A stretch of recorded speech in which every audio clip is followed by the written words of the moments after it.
Hi folks, I'm Dan Vergano. I'm a science reporter at USA Today, and I'm here with Sally Satel, the author of, with Scott Lilienfeld, of Brainwashed, how we are seduced by mindless neuroscience. And the first question I want to ask you is, what was the real title of this book? I understand you actually had a different title in mind when you started out.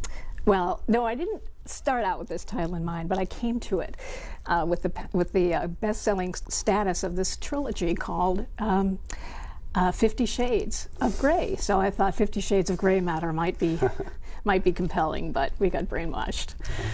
So beyond wanting a great title, what sort of was your motive here? What were you trying to tell people by writing Brainwashed?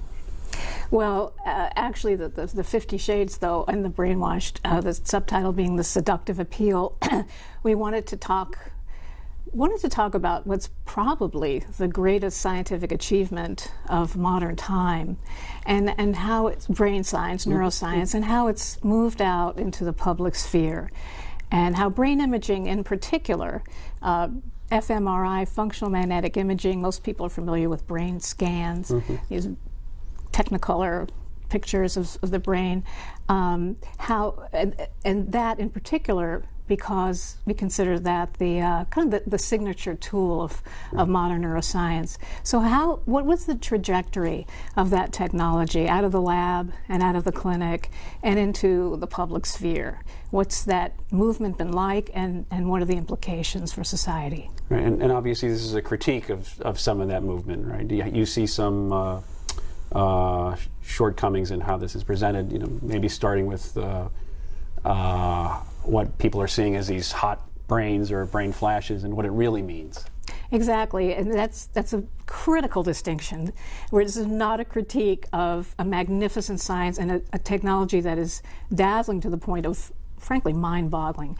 It's a critique of premature application of this technology, of reading too much into what it can tell us about our mental states, what we want, what we like, what we're going to do, whether we're going to use cocaine, whether we can't, whether we're lying, whether we had a guilty state of mind. Can it really do these things? Because it's already starting to be pressed into service in those arenas. Right. In the book itself, you kind of march through different areas you see as problems.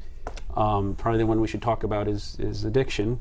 Where you see a lot of problems with how some of this results are being used to present addiction as a brain disease. Yeah, that is a good place to start, because that's really the reason that my colleague and I wrote this book. My colleague's a psychologist at Emory, and we were about 4 years ago. We were talking and drinking, actually, and. He was That's how ideas happen? I'm shocked to hear it. He even talked about, gee, are we losing the mind in the age of brain science? Because psychology, which is unfortunately often seen as soft, can be very hard. I mean, it's a very rigorous discipline, the way Scott and academic psychologists, experimental psychologists pursue it. But it seemed to be almost getting no respect, getting left in the dust by the sexiness of brain scans, when often it was the psychological investigations that could tell people more about human behavior. And sometimes yes, sometimes no, but that distinction was getting lost. So he was getting frustrated about that. Meanwhile, I'd been frustrated for quite a while over this formulation of addiction as a quote, chronic and relapsing brain disease. Now, I'm a psychiatrist, and I work part-time in a methadone clinic, so I see a lot of addicts. And we don't think of them as brain disease patients. They don't think of themselves that way. When you think of a brain disease, you think of a condition like multiple sclerosis, schizophrenia, Alzheimer's disease, Parkinson's, the kinds of conditions that can't be modified by a person's desire to make themselves well. And that was one of many reasons why I always thought that the brain disease model was misleading, because it implied that it was a condition like others that are involuntary, and there is a voluntary dimension. Now, we can get back to that. I certainly don't mean that people can just stop in the middle of it. It's easy to stop in the middle of a crack binge and get up and walk away. Not at all. It's soul-wrenching for people to quit a bad addiction. There's no question about that. But it is misleading, I think, to call it a brain disease for that reason.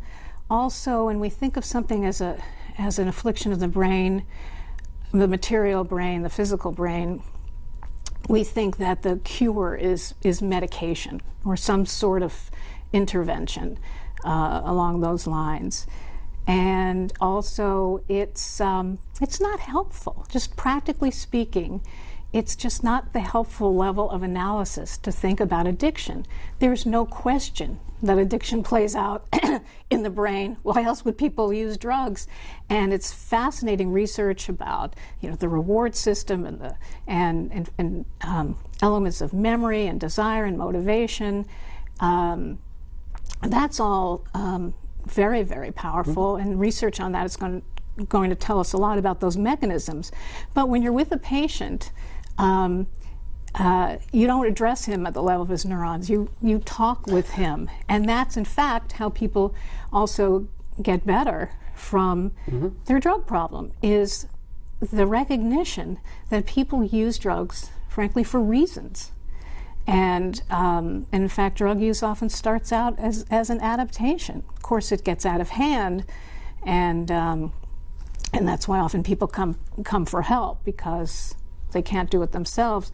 But all our treatments the most successful treatments really are motivational and behavioral, and it's not a behavior that we address exclusively or even largely at the level of the brain in any direct way. But this is science, right? They put 5 addicts in a machine, and they get a nice picture out at the end. And what are those pictures really telling us, if anything? Oh, well, those pictures, in fact, they're extremely compelling, and they're also they're true in that. If, for example, you take people who have a cocaine problem, and then you put them in a PET scanner, which is a kind of brain imaging technology. It's all brain scans in the newspaper level. Okay, so yeah, we can get to that. And then while they're being imaged, while their brain's being imaged, they're presented with pictures of people smoking cocaine, preparing to use cocaine, and then they're also exposed to pictures of little kittens or completely neutral phenomena.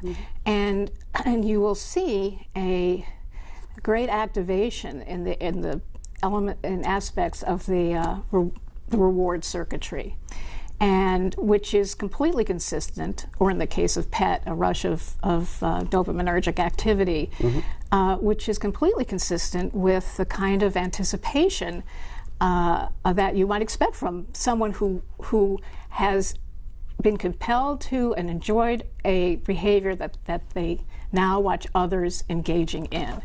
And you wouldn't see that in a person, for example, who never had a cocaine problem. So that's all very real. The question is, so there's no question the brain has changed, and that's in fact what the kind of the rationale for calling it a brain disease is, that the brain has changed in the course of developing an addiction problem. And there's no question about that. The brain has changed. That's why these choices that people still have are still constrained. There's no question about that. But just because there are changes in the brain doesn't mean that a person is not responsive to foreseeable consequences and rewards. And we'd never say that about a person with Alzheimer's. You would never take a person with Alzheimer's and say, if you can keep your dementia from progressing, we'll give you $1 million, or we'll shoot you. It just doesn't work. Right. An autonomous disease does not work that way. But one with voluntary dimension, and by voluntary I mean a behavior that can be modified by its consequences. I'm not referring to how easy or hard that is to do. In the case of addiction, it's often very hard to do. But that's why seeing something in the brain doesn't necessarily mean that the behavior that we assume flows from it is involuntary or inexorable in any way. So in a sense, that's the dead end you're talking about, where if we paint people as irrevocably brain damaged when they're addicts, that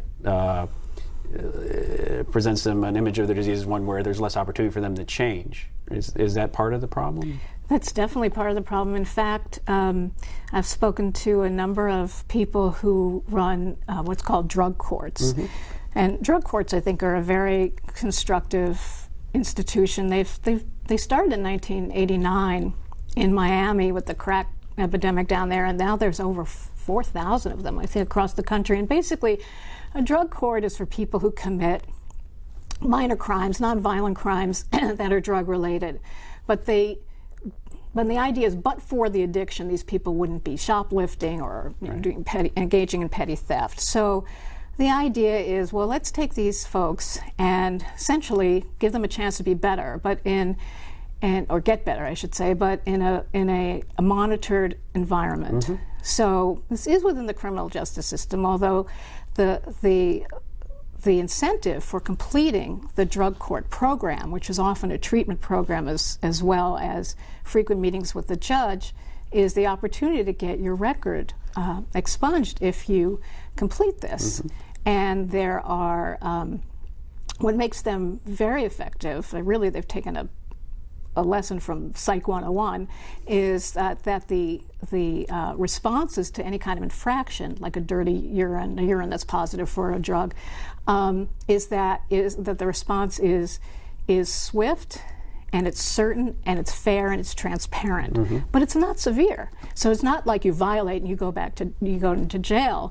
They might spend one night in jail, but even that usually isn't the first step. It's more AA meetings or sit in the jury box and watch this process about how the judge talks to other people, community service, this type of thing. That is enormously effective. Mm-hmm. But when a number of counselors in these drug court programs started to absorb this mantra, as I call it, it's more of a slogan, I think, mm-hmm. than it is anything else, mm-hmm. this chronic and relapsing brain disease. They thought, well, we can't subject the clients, the patient/defendants, to this kind of behavioral modification. We can't penalize them in any way because they have brain disease. Right. And so, of course, they have no control. So we can't expect them to have any control. We can't treat them as if they're choosing beings. And that, fortunately, they changed their mind or persuaded otherwise. But that would have been... You didn't need brain science. No, you didn't. You didn't. But that would have been, to lose that opportunity to help people mm-hmm. Respond to incentives and disincentives because their brains still work. Even people who use methamphetamine have bad methamphetamine habits, which is arguably the most neurotoxic addictive drug mm-hmm. there is, still respond very, very impressively. There's a project in Hawaii, it's called Operation Hope, Hawaii Opportunity, Probation, and Enforcement, that works almost exclusively with methamphetamine addicts, and interestingly, they don't even require treatment. They basically give them this schedule where we have these expectations of you, and if you don't meet them, the expectations are attendance at certain meetings, and also, again, the urine tests, then there will be these consequences. And if you do need treatment, we will definitely provide it. But and that works very well. And one thing you point to in the book is that there's a desire to help addicts behind painting it as a brain disease. That if it's a brain disease, it might be easier to get research money to look into this problem. So it's not. There's a reasoning behind it that it's easier to get money from new machines perhaps than for drug courts. There's definitely a political agenda, although it's a very benign one. Mm-hmm. It's to get more money for research funding, and I think to get more money for research funding at the level of the neurobiology of addiction is just fine. But that's what it is. The translation has not yet happened yet, and it remains to be seen how effectively that will be made. I mean, the translation between the lab and the clinic. Right. Also, the idea that there'd be more insurance coverage would be more forthcoming for a condition like this. The more you medicalize it and put it on the same plane as more traditional medical problems, it would tend to be treated that way, or so the hope. And of course, that works to contrast with criminalization. You know, treated as a disease versus as a crime. Well, we don't treat addiction per se as a crime, and never have. But I mean, I'm sympathetic to that. I certainly don't believe in jailing addicts. I think drug courts are a wonderful thing to come along, and I should add, you know, most people do get better on their own, but we don't. That's not the impression. It's not the impression that researchers have, and it's not the impression that doctors have, because we see the people who don't get better on their own. And these are the clinician's disease, right? The clinician's illusion. Yeah, that was a term that was coined. And the people who relapse frequently, and in whom it is a chronic type pattern, tend to be people with concurrent mental illnesses, which speaks to the extent to which using drugs is often a form of self-medication, you know, in and of itself, and also that people who have other kinds of problems might not be as effective at self-control and planning and delay. Now, I want to hold on to the neurocourts, because that will get us into the whole idea of Neurolaw that you cover in one of the other chapters. But I do want to talk a little bit more about this handoff from the neuroscientists to, you know, people doing what you do. I mean, is it a problem that this field is so new that this cognitive neuroscience field hasn't grown enough so that the psychologists and the neuroscientists are on the same page, or is it just that some of these things are getting more attention than they need to when a nice fMRI study comes out? How do you? Well, I think among clinicians and academics, people are on the same page in that, I mean, we all know that everything we feel and think is ultimately, has a neural correlate, is ultimately a product of brain activity. There's no question about that.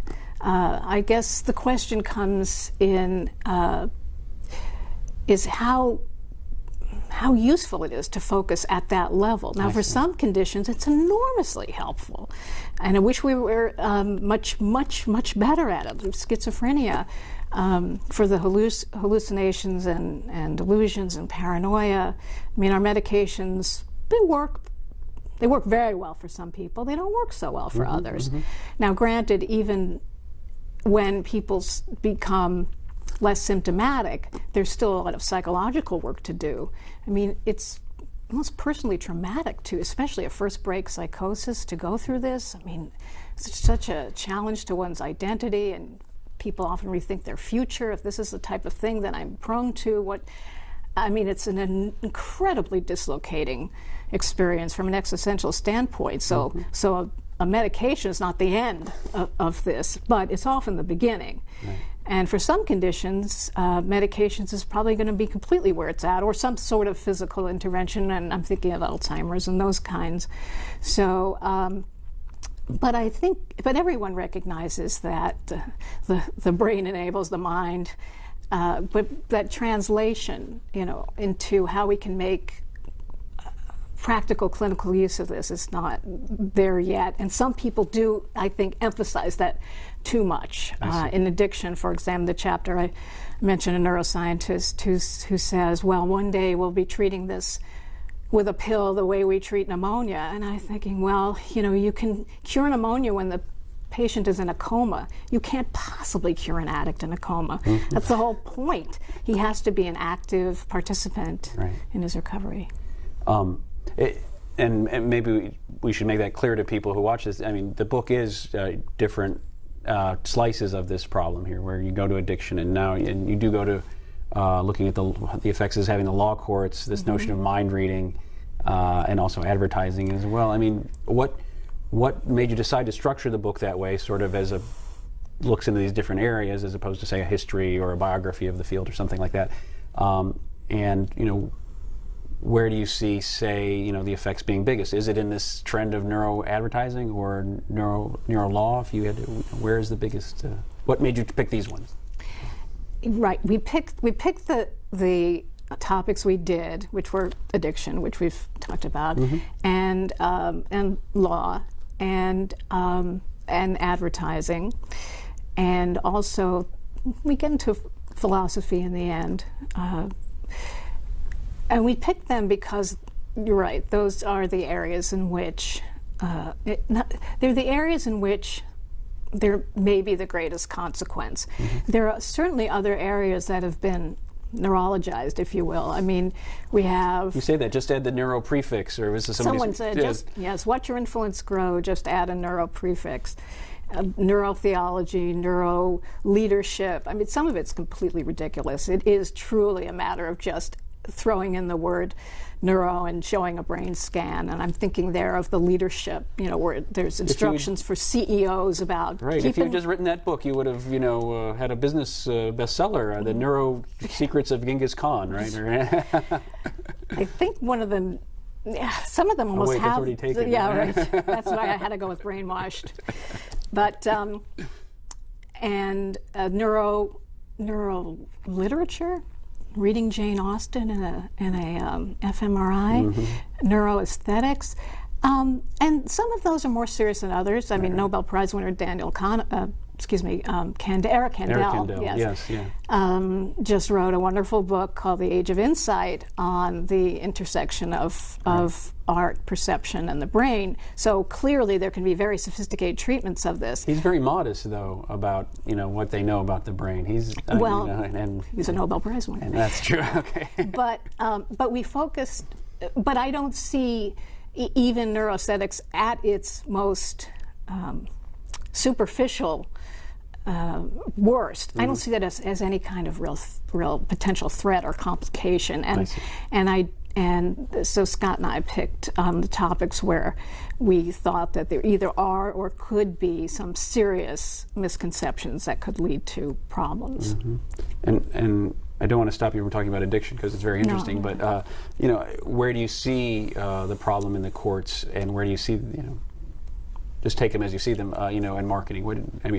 Neuromarketing maybe is easiest to make fun of, but where do you see these problems cropping up? Well, we could start with neuromarketing. I'll just address that briefly.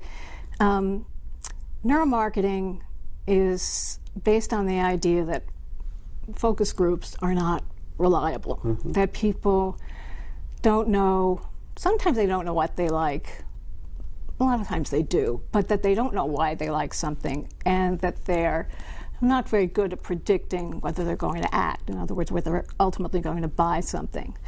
And these questions have been around, ever since advertising became a field, which was right around the Gilded Age, late 1800s. And there have been theories, frankly, since the early 1900s. Right. Edward Bernays and Freud sell. On the unconscious, this notion that a lot more went into people's buying decisions than the obvious, like, gee, whether I need that and whether it's cheap enough. How much it costs and how it works, yes. Yeah. And in fact, those two that you mentioned, Edward Bernays was a nephew of Freud. And so I believe that around World War I, he was involved. He moved to the United States and was involved in advertising and public relations campaigns. In 1938, Ernest Dichter as well, and they both promoted this notion that it was unconscious conflicts that drove people to buy things, and that advertisers should appeal to it. And one of the classic cases, it's rather endearing, is that the way Betty Crocker mix came to have its egg. Right.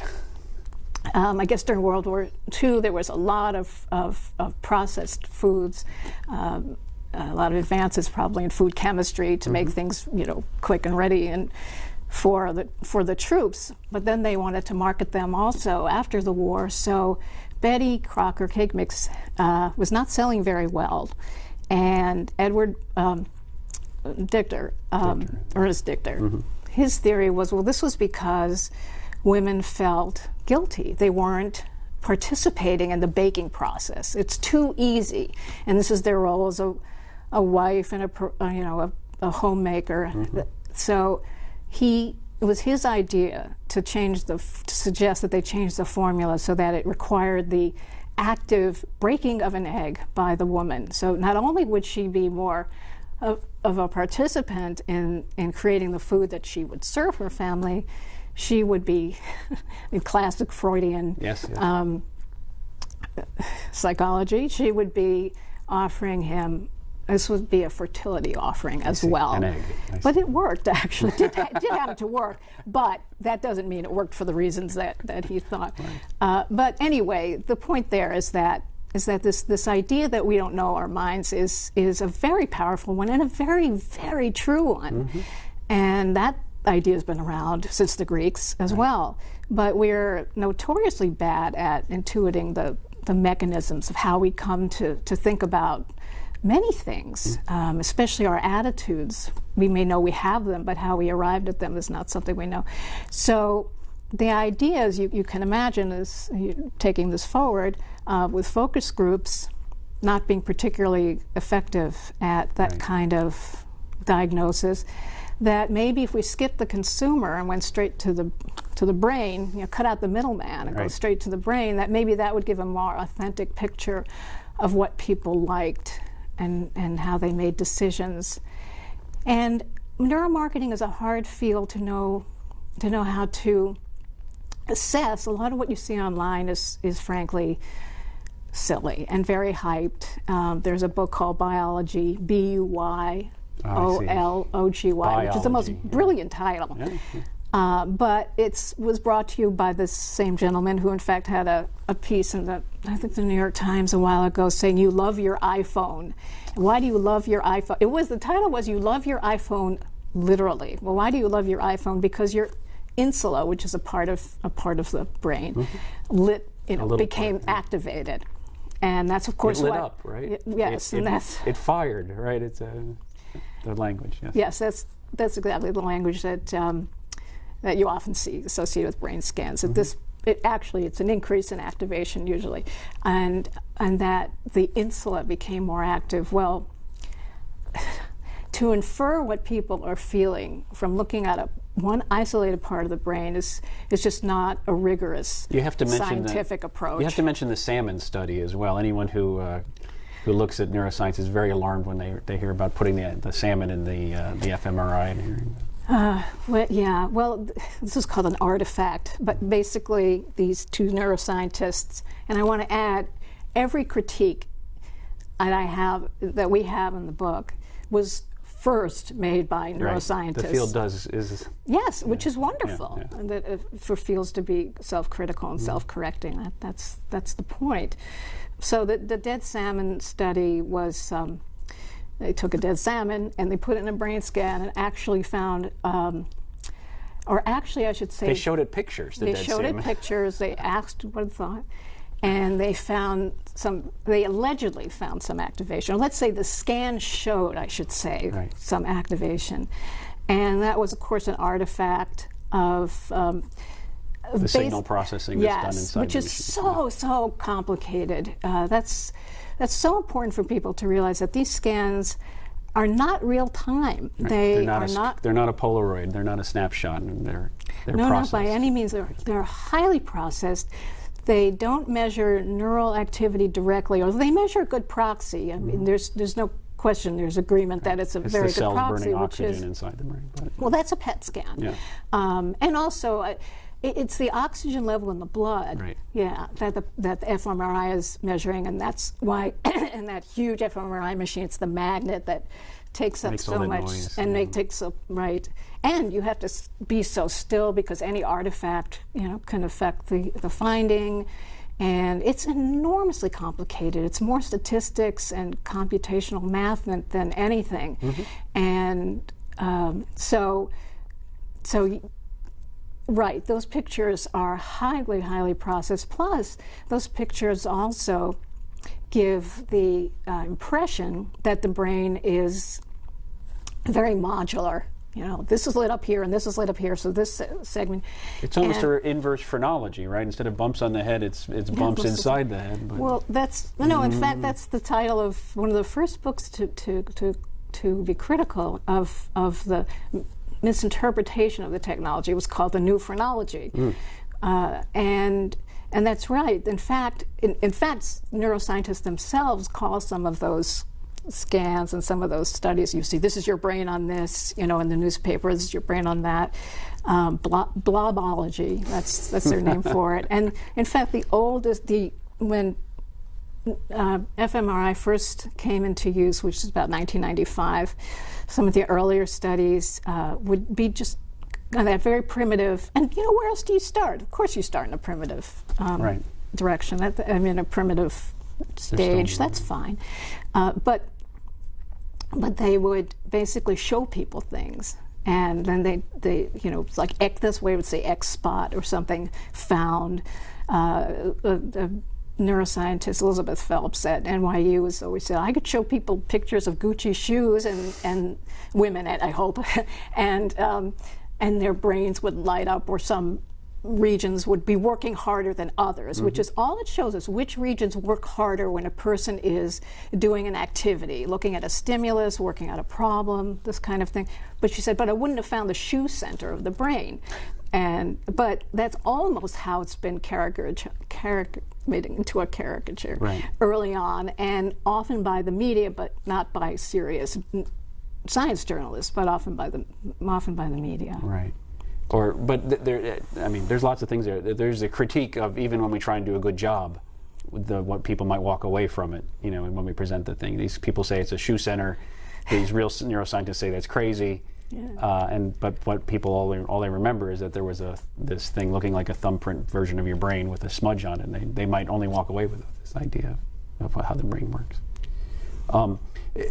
That notion about primitive studies or beginning in a short place, also there's another critique that's often made about fMRI studies in particular, where, you know, it might only be 12 people that are shoved in the thing, and then you draw these broad effects about, you know, what's going on here, what. There's a Coca-Cola center in my brain because 5 people's brains lit up when we did this, instead of the whole population of the United States. You know, it's not so easy to do fMRI studies. No, they're very, very expensive. So that's one reason why the sample size is not as great as the scientists themselves would want. They're very aware of this. Yes, In fact, the reason I had so much material is from neuroscientists who, as I said, you know, only want their work to be presented in the most careful way, but you know, once the university writes a press release, this is men objectify women because this is what they look like in bikinis or something.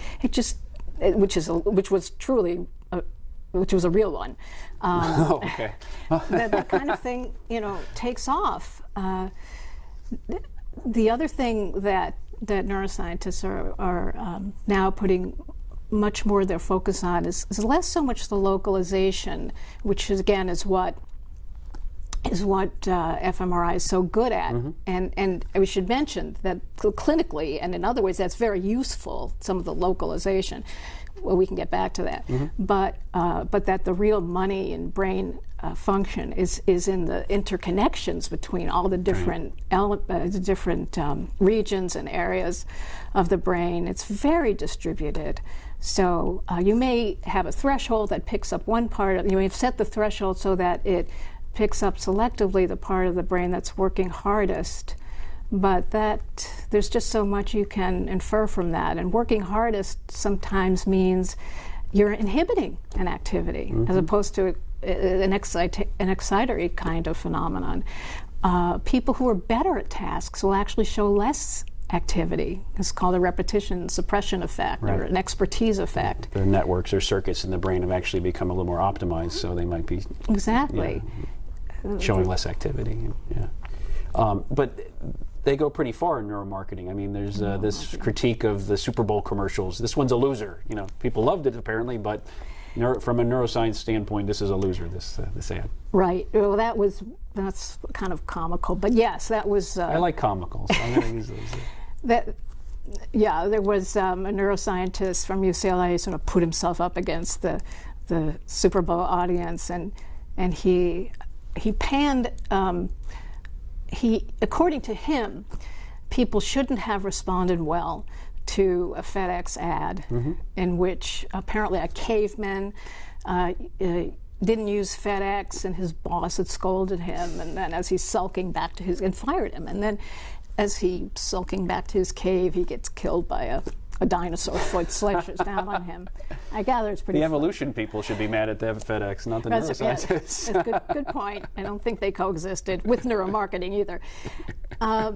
And his advice to them would have been, based on the way viewers of that ad, based on the activity he observed in their brains, was that they're part of the brain called the amygdala, which is a very, very conserved structure. The base of the brain. That's right in there. But it's part of the limbic system, a major part of emotional regulation, and it's implicated strongly in the mediation of fear, and that's true. Except it also mediates a number of other things, just like novelty. And but his interpretation was this means the audience was fearful, and if he were advising these, as opposed to being surprised. Yes. If he were advising, he might have advised against. That was the implication. And I mean, it's so simplified. You have to admit he's pretty good at marketing, though, to get us to notice this is happening. But but I should add, there are serious. But marketers are very, they're businessmen, and this is a business proposition, and so they're very protective of their algorithms and their proprietary information. So they're not publishing papers in the journals that you can assess. It's hard to say for sure. There might be more going on here than we know. There might be, and there's certainly a very serious academic dimension to it, which is called, I guess it was just called consumer neuroscience or something like that, or even some people lump neuroeconomics in with that, which is, what are the neural underpinnings of decision making and valuation in the face of risk? I mean, these are legitimate and challenging topics done by very serious people. Now, I should also ask you about going back to your drug courts and everything. Like in the law, there is this idea that we can somehow use this kind of science to tell when people are lying, and that this might affect, court cases and things like that. What do you write about? How do you see that in your look at it? Well, we have a chapter on deception, and that's one area of application that requires a lot of caution, as neuroscientists you have to be well cautious believe. About deception. Well, deception, of course, that's been around forever. Yes, it's not a new thing. Yeah. And our lie detector, the polygraph, is notoriously unreliable because of false positives. So, a polygraph is, which is largely functionally outlawed in most, in terms of its admissibility, I should say, not admissible in most courts, although it's used extensively in the national security environment. They use it wildly. Yeah. But as an aside, that's even though its accuracy in telling truth from falsehood isn't so good, it's very good at telling some people to. It's very good at getting some people to tell the truth because they think it's effective. Right. And I know Richard Nixon especially made a point of that. I don't know how the hell it works, but people think it does. And in fact, that has a name. It's called the bogus pipeline to truth. The bogus pipeline to truth. Okay. Yeah. But in any case, the polygraph is not reliable, mainly because of false positives. In other words, it's an arousal detector as opposed to a lie detector. A perfectly innocent person could get so nervous at the prospect of being accused that his blood pressure goes up, his skin gets sweaty, this galvanic skin response, his respiration increases, his heart rate increases, and this is what, of course, polygraphy measures. So that's why it's not a very good device. So, what if we didn't ask the body, so to speak, but ask the brain about... Cut out the middleman again, yes. And it's the work on that is very, very interesting. I guess the short story is that even though some devices seem accurate in the lab, which is a very contained and controlled environment, there's just no good evidence that it would be effective in the real world, where, for example, you're not instructed to lie. I mean, that's how these studies have worked. Even the best of them, the most carefully controlled ones with reasonable, you might argue, reasonable sample sizes, they instruct people to tell a lie. And they very carefully control the thing they're lying about, right? It's, did you take the $5 bill out of the desk drawer or not? It's not a person with a life history here, and you're asking them a complicated question about whether they're guilty of something they maybe feel one way and not the other, and they've had a chance to prepare and an alibi about. Yeah. Right, and who the stakes could matter greatly to, and who might be good, better, or worse at what's it called? Oh, beating the machine. There's I forgot the word for it, but basically, even people who take a polygraph they can try to change their heartbeat or themselves, and that would throw off the measurements. Well, if something is measuring brain activity, that's almost seems like it's very easy to foil just by thinking about a math problem. So there are lots of practical problems, but there are some very fascinating developments. Something called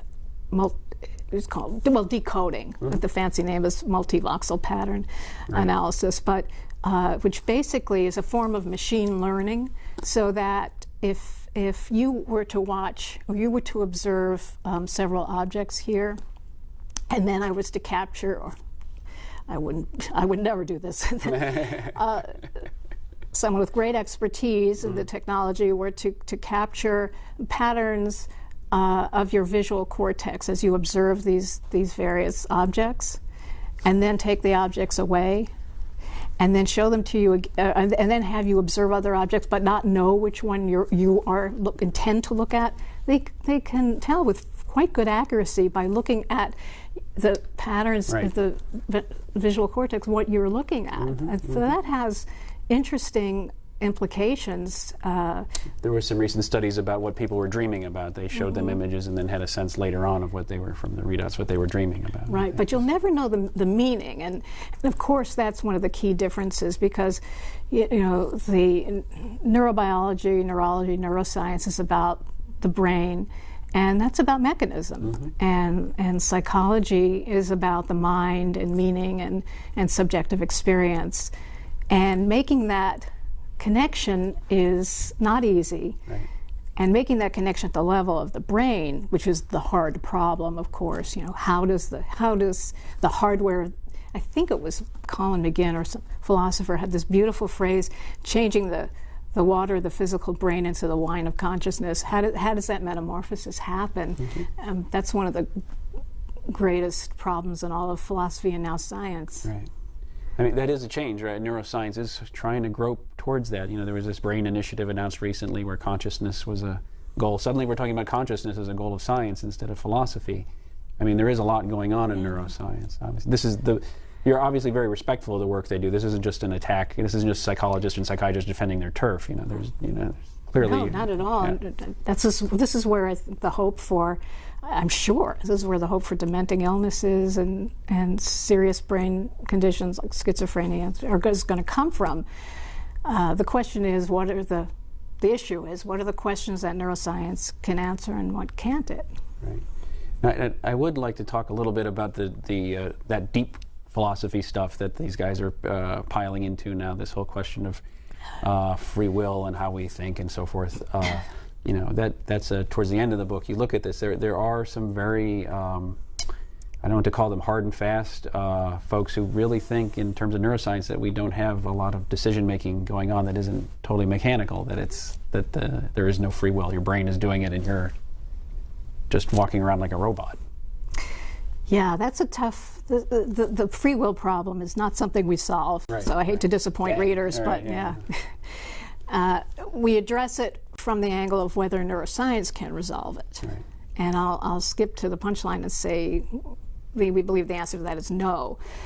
But if I can back up a little Please, bit and talk about, before I get to that issue, which is in our last chapter, which is called The Future of Blame, I'd like to just talk a little bit about how scans are used in the courtroom today. Of course, And that's a very interesting issue. Neurolaw has taken off.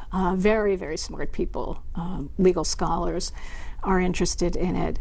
And on the surface, it makes incredible sense, right? Because criminal responsibility is basically determined, not basically, exclusively determined by one's mental state. Right. And if we can gain insight into that mental state through what we know about the brain, because we know the brain enables the mind, which creates mental states, then maybe we can say something about whether or not a person really did really intend their crime, or could tell right from wrong, or could control themselves, which are really the key attributes that the law considers. And so that's why brain scans are used, frankly, I think, pretty regularly in capital cases. And whether they're successful or not, it's hard to know, because they don't poll juries, and there's so many other variables that jurors deal with. There have been cases where fMRIs are used and it doesn't make a difference, and some where you get the feeling that it has. I mean, in fact, the classic case, this is one in all Neurolaw textbooks, and yes, there are now some Neurolaw textbooks. Right. Is a case of a man named Herbert Weinstein, and this is from, I think, the 2000, quite a while ago. It was PET scans that were used. Oh, yeah. And he was a 65-year-old marketing executive in New York, and he had a big fight with his wife, and it got so inflamed that he killed her. And then he pushed her body out the 12th floor window of their Upper East Side place and ran out the back. But of course, he was immediately apprehended by the New York's finest. And his lawyers engaged some neurologists. I think it was a kind of a Hail Mary. Please just see if there's something we can find about this man that might have compromised his culpability. And they couldn't believe it, frankly, but they found this huge, what was called arachnoid cyst in his, I think it was his left frontal lobe. And if you look at the scan, it's dramatic. I mean, it's this huge blank, black spot, and it's black because it was filled with fluid. But anyway, it displaced a lot of other tissue. You famously describe it as the size of a quail's egg. I think it's like required. It has to be some bird egg size. You're right, and so it pushed other tissue in his frontal lobe, and the frontal lobe is very instrumental in planning and judgment and self-control. And you can see where the argument went. Dear judge, everyone in the world is responsible. We are all responsible as human beings. But my client is an exception because of this problem in his brain. And to be truthful, of course, some people do have such severe problems in their brains that they do merit excuse or a significant mitigation of their sentence. But in this case, this was a fascinating case because there was no evidence. Just the fact that someone has a visible defect in their brain doesn't always mean that they can't reason and they can't control themselves, which is really what the law cares about. Or did they intend their action? It turns out a lot of people are walking around with, if they were brain scanned, there'd be sometimes there are incidental findings, but they're not clinically manifest. And there are several reasons for that. Either someone was born with it, in which case their brain developed effectively around it and they've compensated all kinds of ways, or it was a very slow growing, which I think in his case was the fact, something that was slow growing so that the tissue could accommodate. There's all kinds of rewiring that's done. The plasticity of the brain, its flexibility has been a big discovery the last decade or so in neuroscience. So No, this is an extremely important point. So just seeing something in the brain is not necessarily enough. But how did he do? Oh, good question. Well, he did get a lighter sentence. At least that's what legal scholars seem to think, because the judge was going to admit that evidence, and that's when his attorneys or the prosecution cut a deal. Exactly. So it was in that case. Hence the interest from defense attorneys in Neurolaw. Oh, they were very, very interested in it. In fact, there's a lot of judicial education going on. I have colleagues who are legal scientists and neuroscientists. I mean, legal scholars and neuroscientists. The National Academy just put out a big report on science and the law, I think. Yeah, how to educate judges, how to think about this kind of evidence, and frankly, biological explanations of behavior in general. When you hear, there've been a number of studies showing that if you were to do something untoward, and I described your behavior as genetic in origin, or there was a defect in your brain, or used neurological terms, versus something about your being highly emotional or a bad upbringing or something like that, the more biological explanation, the less people would see you as responsible, and the less likely they'd be to punish. Right. I have to be clear, there certainly are some biological causes, neural defects that certainly do render a person exculpable under the law. There's no question about that. But we're not yet good enough, and who knows if we'll get better. Question, will we ever get good enough? I don't know. At inferring this from brain scans.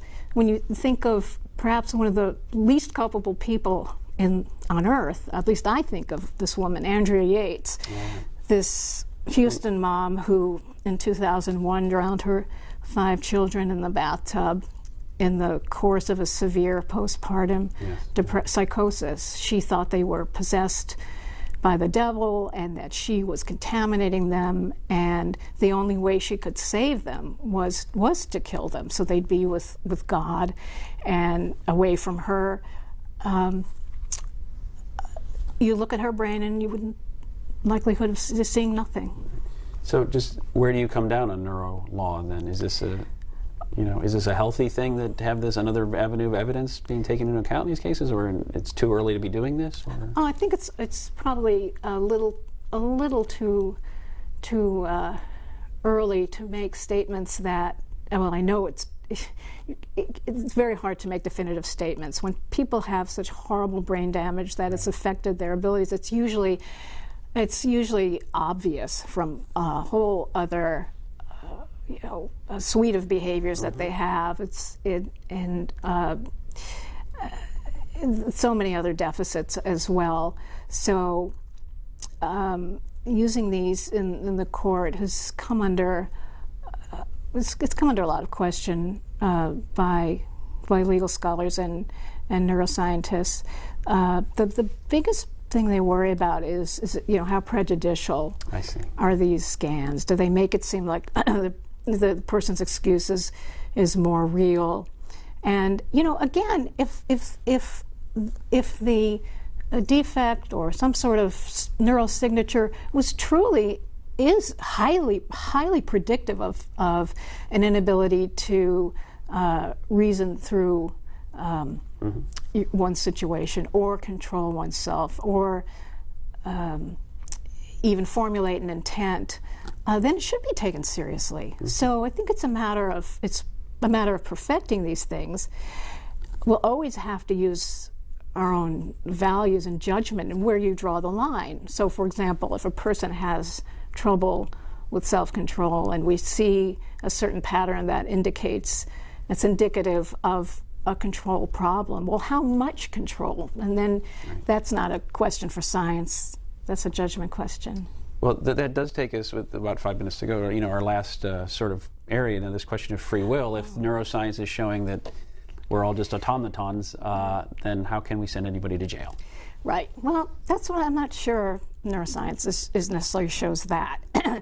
Neuroscience, you could argue that if determinism is true, which is, as you said, one cause leads to another, we're a product of our genes, environment, and experiences, which we are.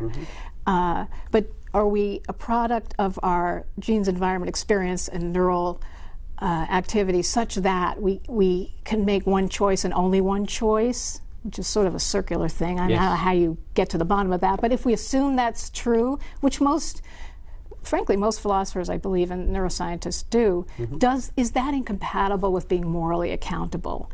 And that question is one for philosophers, not for scientists. The way that many philosophers reconcile moral responsibility with the fact that we are the products of, our activity is the product of material brains, is that, well, we're conscious, and our actions flow from reasons that we are conscious of, and that we can modify those actions based on reason. And as long as we can do that, even if we're determined, then it's legitimate to hold people accountable. But that's a philosophical question. Right. But are you conceding then this observation some neuroscientists have made that we can see 300 milliseconds before you decide to pick up this pencil that you're going to use these fingers to do it, and that means that your brain is really doing the steering? Yeah, I just don't think that's a compelling. I don't think that's a compelling reason to think that we are unconscious all the time, that our activities bypass our consciousness all the time. Sometimes they do. A lot. How did you get here? You drove here. I'm sure. Through Washington traffic. But I mean, you didn't.